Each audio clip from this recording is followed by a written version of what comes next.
সরকারি সিদ্ধান্ত অনুযায়ী রোজার মাসে সকাল ৯টা থেকে অফিস করার কথা থাকলেও নরসিংদী উপজেলা স্বাস্থ্য কমপ্লেক্সে এই নিয়মের তোয়াক্কা করছেন না অনেক কর্মকর্তা কর্মচারী।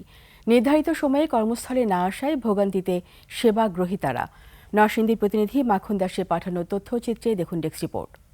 লিলি আল্ট্রাসফট সিরাম জেল, যা গভীর থেকে স্কিনে দেয় 3 গুণ সিরাম হাইড্রেশন। সিরাম জেল হাইড্রেশনে ব্রাইট থাকো সব সিজনে। সকাল ৯টায় কর্মস্থলে উপস্থিত হওয়ার সরকারি নির্দেশনা থাকলেও সরকারি হাসপাতালেও দেখা মিলছে তার উল্টো চিত্র। বৃহস্পতিবার সকাল ৯:১০ তখনও বহির্বিভাগের চেম্বারে উপস্থিত হননি কোনো চিকিৎসক। এমনকি রোগীদের জন্য খোলা হয়নি টিকিট কাউন্টারও। কিছু সংখ্যক চিকিৎসক বসে আড্ডায় মগ্ন। তবে সাংবাদিকদের উপস্থিতি টের পেয়ে পাল্টে যেতে শুরু করে সেখানকার চিত্র।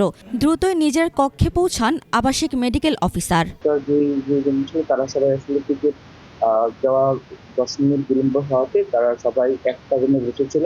সবাই উপস্থিত ছিল। একটা রুমের মধ্যে বসে তারা কথা বলতেছিল।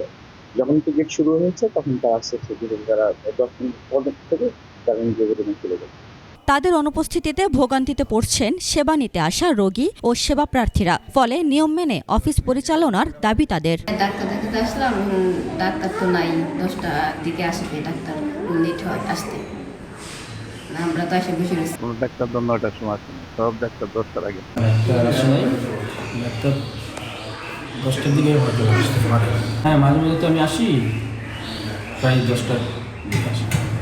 এদিকে স্বাস্থ্য বিভাগের অফিস কার্যক্রম নিয়মিত তদারকি করা হচ্ছে বলে দাবি করছেন সিভিল সার্জন। সেই সাথে স্বাস্থ্য মন্ত্রণালয়ের নির্দেশনা যথাযথ বাস্তবায়ন করা হবে বলেও আশাবাদী তিনি।